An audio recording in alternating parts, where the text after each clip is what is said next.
Sindicalismo, arte, cultura, actualidad, tecnología, pedagogía, educación. Las expresiones de vida con que se construye Colombia tienen un punto semanal de encuentro. Muy buenos días, amables televidentes. Este es el programa de la Federación Colombiana de Trabajadores de la Educación, que cada semana les ofrece análisis e información sobre el acontecer educativo, sindical, político y cultural. Este es Encuentro y les damos la bienvenida. Colombia, la más educada, es también la más desfinanciada en el Plan Nacional de Desarrollo. Bogotá tendrá alto presupuesto para educación en 2015, 3.2 billones de pesos.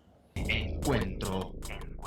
Iniciamos nuestro programa precisamente con un análisis del Plan Nacional de Desarrollo del Gobierno Nacional para revisar qué tanto presupuesto se le dejó a Colombia, la más educada. Vaya sorpresa, Colombia, la más educada, es también la más desfinanciada.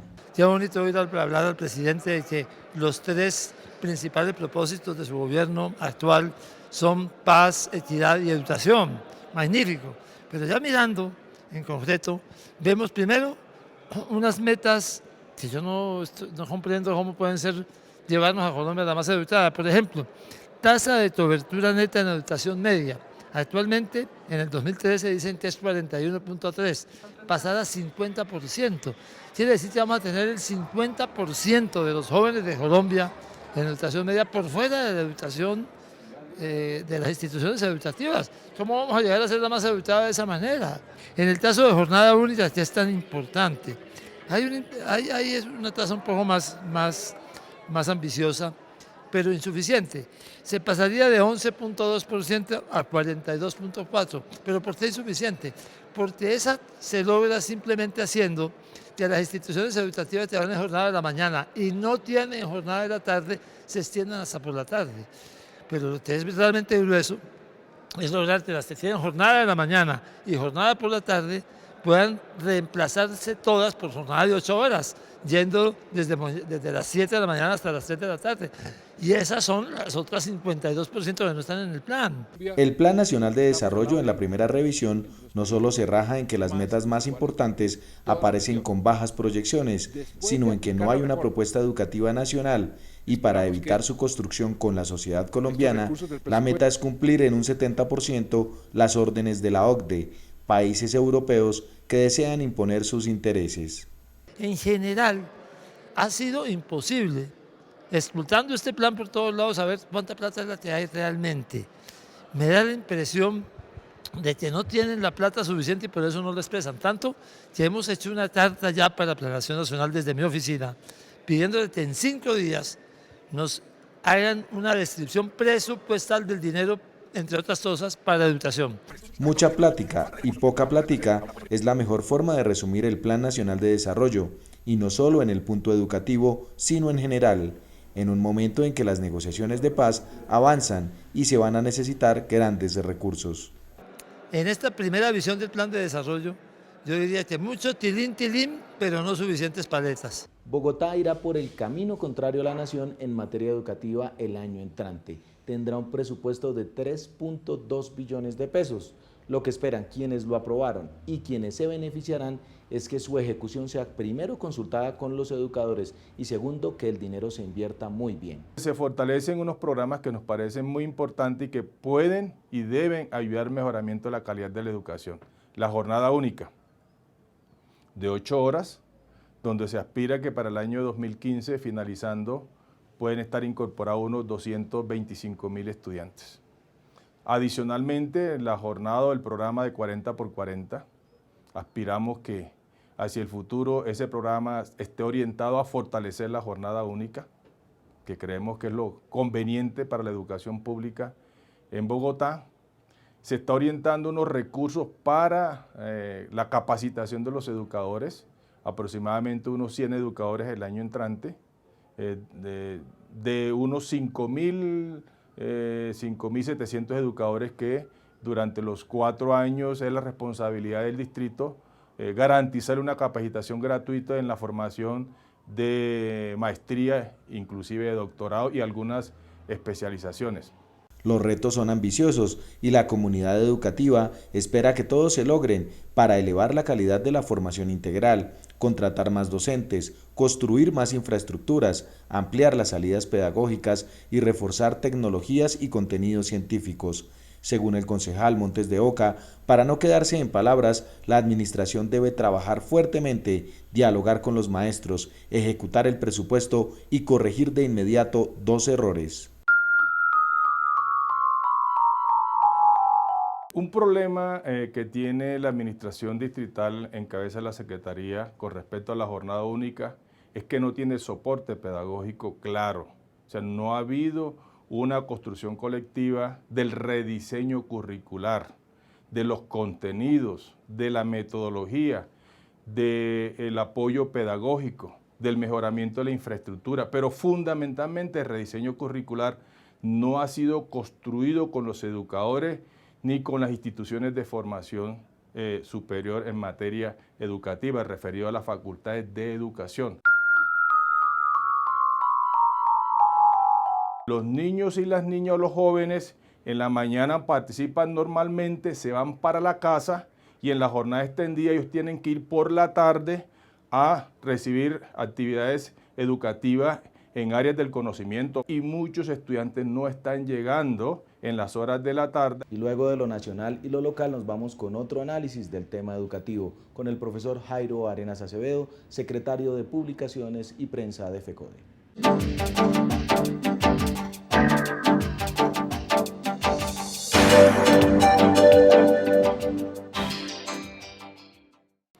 Buenos días. Se habla mucho sobre la implementación de la jornada única, extendida o ampliada, pero nadie hace referencia a la jornada cero, de aquellas con ausencia de escuela, aquella de los excluidos. Por eso decimos con el profesor Santiago Mazo que tenemos que acabar antes y sobre todo con la jornada de 0 horas diarias, es decir, la jornada de niños y jóvenes que en la actualidad no han tenido acceso a la educación, la de millones de analfabetos en campos y ciudades, la de infantes, adolescentes y jóvenes desescolarizados por causas económicas, por el desplazamiento o la guerra. Jornada cero de la de los adultos que no han terminado ciclos educativos básicos. La de los colombianos encarcelados por fuera del currículo de la educación pública estatal. La de personas con diversidad física y mental, sin programas de atención y por fuera de la atención directa del Estado, la de los jóvenes que permanecen en la clandestinidad de los combos, de las bandas, de grupos al margen de la ley, desplazados del Estado y de la legalidad. Jornada cero de los desplazados forzados que abandonan el plan de estudios sin que sean sustituidos en el recorrido por los albergues o sitios de llegada. La de exiliados sin espacio público en el país. La de los niños y jóvenes que trabajan en las calles, en los cafetales, en las minas, en los semáforos para contribuir a los ingresos de sus familias. Son varios millones de habitantes cuya jornada escolar es de 0 horas diarias en la educación oficial. Por eso es necesario hacer de Colombia, de sus estructuras y su gobierno, un Estado que eduque segundo a segundo, un Estado educador sin jornada cero, que parta del respeto y la práctica de la democracia, de la justicia social, de la paz, de la dignidad humana. Hoy queremos desearle una feliz Navidad a todos los colombianos, con jornada única, con jornada cero o sin jornada. Reivindicar el respeto a los derechos humanos es garantizar la diferencia y el disenso en la familia, la escuela y la sociedad. FECODE invita a caminar juntos por el derecho a la vida, la paz y la educación.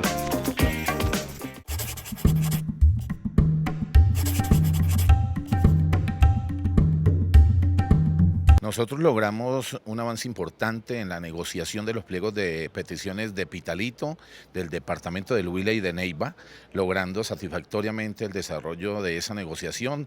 Tenemos ya acta final, pero además de eso le hemos pedido a los gobiernos que se pronuncien en contra de la jornada única que no permite implementarse por las difíciles situaciones que viven las instituciones de educación en el departamento. En razón de eso, estamos pronunciándonos en no acatar la decisión de implementar la jornada jornada única como una solución a la calidad de la educación. El balance positivo lo tenemos en el departamento de La Guajira en tanto en que logramos avanzar en el tema de los servicios médicos asistenciales, recuperar la confianza con el nuevo prestador del servicio y avanzar en soluciones conjuntas en el tema de reemplazamiento, de cirugía y otros programas que estaban pendientes.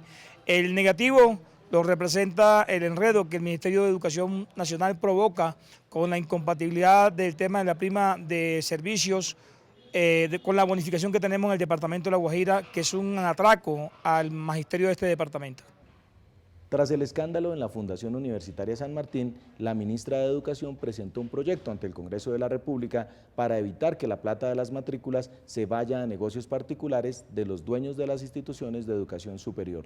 2 expertos analizaron el documento y se dieron cuenta que va en contravía de la autonomía universitaria. La ministra no ha querido entender que hay que erradicar estos problemas yendo a la raíz de ellos. ¿Por qué se desvían los recursos? Porque los estatutos de algunas universidades le permiten un manejo absolutamente truculento de los recursos que se recogen por concepto de las matrículas. O en las universidades públicas, una nueva forma de extensión universitaria que consiste en triangular la contratación estatal para evitar la ley 80, que es la ley de la contratación, están generando las dificultades en materia del manejo financiero de los recursos de la educación, tanto privada como pública. Para el senador Zenén Niño Avendaño, el proyecto de ley 124, radicado por el Ministerio de Educación ante el Congreso para evitar que el dinero recaudado por las universidades privadas se vaya a negocios particulares, no va a funcionar porque no fue consultado con la MANE, profesores, rectores y trabajadores, y porque viabiliza el reemplazo de funcionarios que sean acusados de malos manejos económicos, cuando ni siquiera hay un marco jurídico que reglamente la organización y el funcionamiento de las instituciones de educación terciaria. Lo que se necesita es desarrollar el artículo 68 de la Constitución Política de Colombia para que se establezca de manera severa, rígida, muy organizada, cómo se organiza una universidad, una institución de carácter privado y cómo funciona, porque eso no está reglamentado, no está desarrollado el artículo 68 de la Constitución Política de Colombia, como tampoco se ha desarrollado en plena forma el mandamiento constitucional establecido en el artículo 69 de establecer un verdadero régimen legal, un verdadero régimen para las universidades públicas, para las universidades estatales en este país. La Procuraduría disciplina y persigue a los profesores, ella sí afectando la autonomía y la libertad académica, persigue y sanciona a profesores, pero nunca hemos visto que persiga y sancione los malos manejos en las universidades. La Contraloría algo ha hecho, pero nunca vemos que termine y que haya denunciado todos los malos manejos. Los consejos superiores de las universidades públicas hoy tienen representantes del ministerio, el presidente y los gobernadores, por lo cual no requieren más delegados gubernamentales como lo propone el proyecto, y ordenar el no pago de deudas cuando haya problemas administrativos equivale a montar una superintendencia y a violar la autonomía según los expertos. Por ello el camino es equivocado. La siguiente nota nos cuenta una linda historia que sucede en el departamento de Antioquia, una innovación educativa donde varios profesores han combinado actividades del campo y de la cultura para enseñarle a los niños. Esta historia cumple 9 años y ha dado frutos y también sabores amargos. Todos están recogidos en un libro para que todos los educadores lo puedan leer y disfrutar. Nuestro corresponsal en Antioquia, Carlos Arredondo, nos tiene más detalles. En las instalaciones de la Institución Educativa Rural Valentina Figueroa se hizo el lanzamiento del libro Y así lo soñé, vivencias de la escuela desde el campo.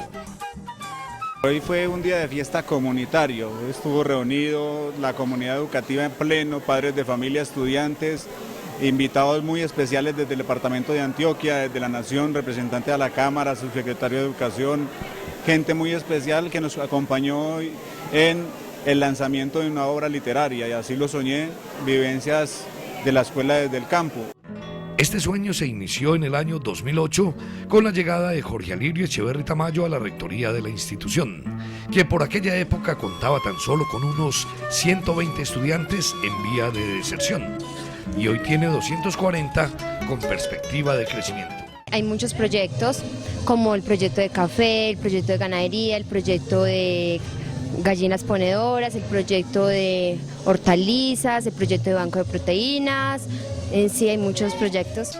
El futuro de esta institución tiene que ser un centro de formación para que el joven aprenda, se forme, se eduque, se forme, todo lo que tiene que ver con la proyección ambiental, productiva, transformación, comercialización, de lo que tenemos que ver con la producción de la región. Puliendo el perfil de los docentes, enfocado hacia el campo, con el compromiso de los educandos, la complicidad de los padres de familia y la Junta de Acción Comunal, se dedicaron en la institución educativa a sacarle provecho a la madre tierra y al gran reino animal. La máxima valoración a lo que es plasmar en un libro, lo que es un sueño especial frente a lo que tiene que ser el devenir educativo. Un ejemplo maravilloso que vivimos, que sentimos en esta institución educativa, donde la educación trasciende más allá del espacio del aula para convertirse en un verdadero proyecto de vida de los chicos y chicas que en él habitan. Después de 5 años exitosos, tras un proceso bien concebido, en la institución educativa Valentina Figueroa decidieron compartir la experiencia pedagógica para toda Colombia y para ello publicaron el libro Y así lo soñé, vivencias de la escuela desde el campo. Empecé por contribuir con la recopilación de documentos de proyecto educativo institucional, de experiencias pedagógicas, de fotografías, cómo contamos la historia de todo el proceso que nos llevó a ser declarado la mejor institución oficial. Y así lo soñé, vivencias de la escuela desde el campo. Aporte de la institución educativa rural Valentina Figueroa Rueda para Antioquia y para Colombia. En nuestro panorama laboral les contamos que las centrales obreras mostraron su incidencia en la solución del paro de Azonal Judicial y obviamente en la reforma tributaria con la cual no están de acuerdo. Confusión y dudas crearon estos titulares y versiones del presidente Santos luego de reunirse de manera individual con las centrales obreras que, según el mandatario, respaldan la reforma tributaria. Algunos dejaron ver que las centrales carecían de una política salarial. ¿Qué se pretendía? El propósito en primera instancia del gobierno y luego de los medios masivos de comunicación que sirven al gobierno es generar un manto de duda en el pueblo colombiano, dando a entender que las centrales obreras y en este caso la CUT estamos apoyando una reforma tributaria que es fruto del modelo neoliberal y del modelo de gobierno que desarrolla el presidente Santos.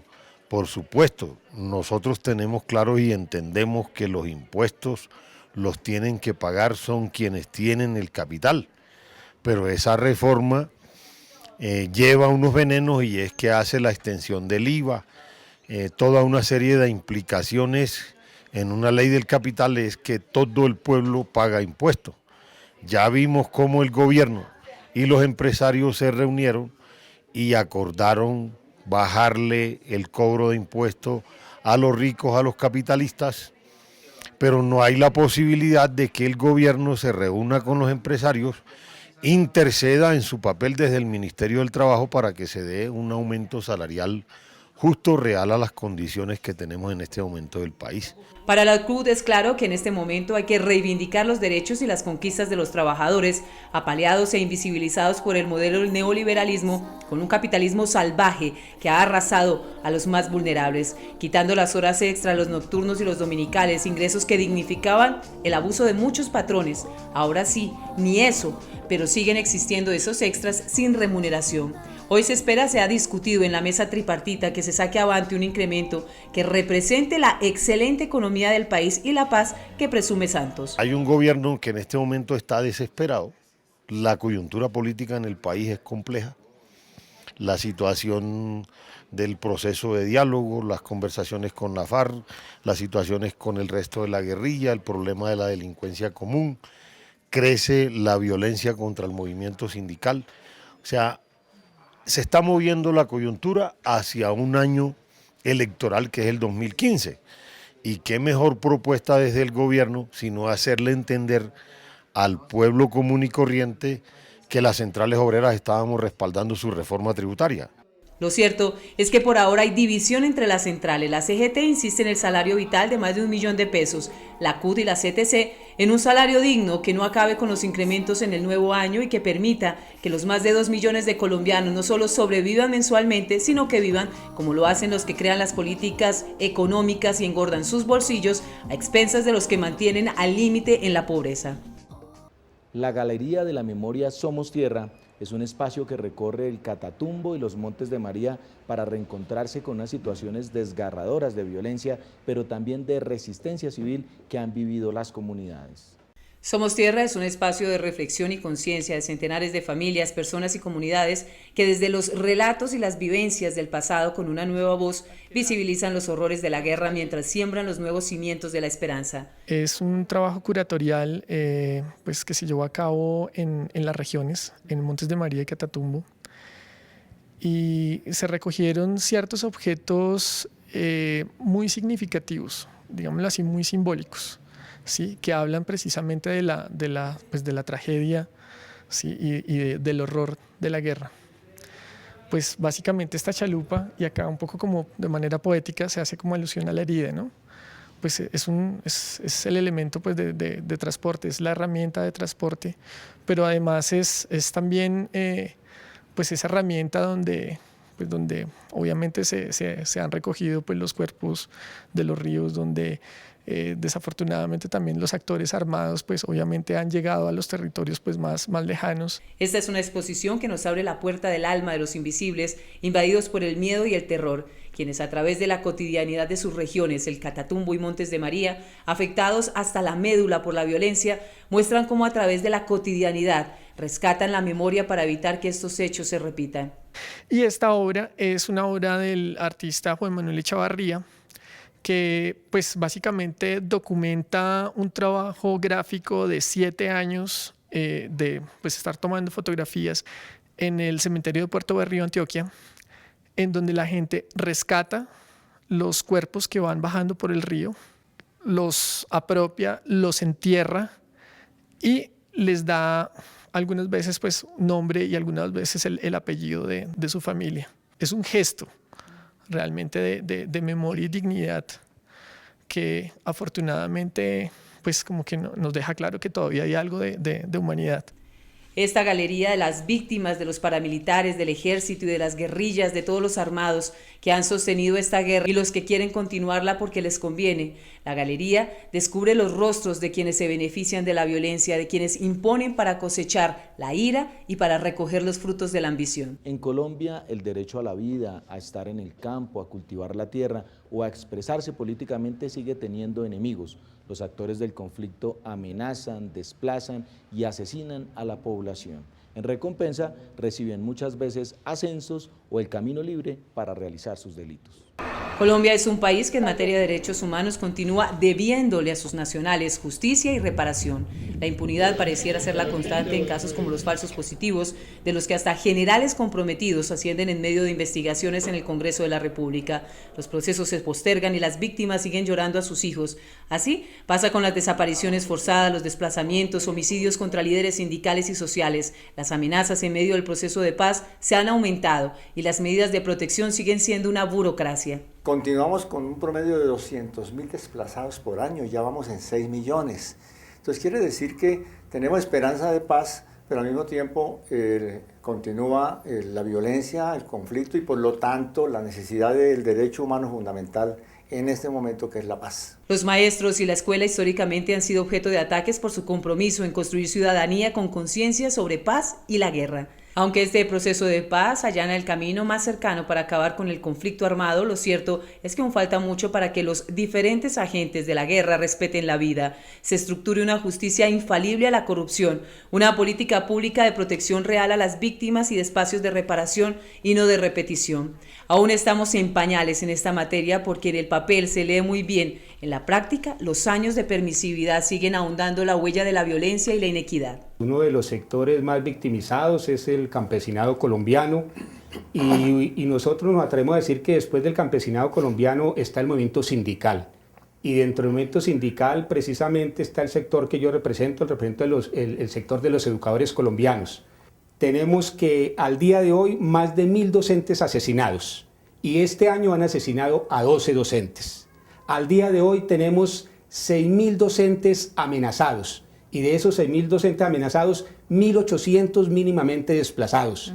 Tenemos 50 docentes desaparecidos, 70 docentes en el exilio. Entonces son cifras realmente dramáticas, aterradoras, que no paran, porque ya decía, 12 homicidios en este año, 500 docentes más o menos amenazados este año a lo largo y ancho del país. Hoy, cuando se celebra un aniversario más de la creación de la Carta de los Derechos Humanos, en Colombia se piensa qué tan cercanos estamos que en el diario vivir se respeten todos estos principios. Lo cierto es que se acerca el fin del hostigamiento armado, pero falta otro camino aún más para allanar la transformación de conductas inequitativas, selectivas y discriminatorias. Le recordamos que FECODE tiene varios medios para que usted esté informado y participe en cada acción reivindicativa. Por ejemplo, tenemos este espacio, un programa radial que se transmite tan pronto termina Encuentro en Colmundo Radio, la página web y por supuesto la revista Educación y Cultura, que plantea las problemáticas educativas pero también las soluciones a las mismas. Y para que siga conectado con FECODE, los invitamos a conocer el pensamiento de la Federación a través del editorial de su presidente, el profesor Luis Gruber Ibarra.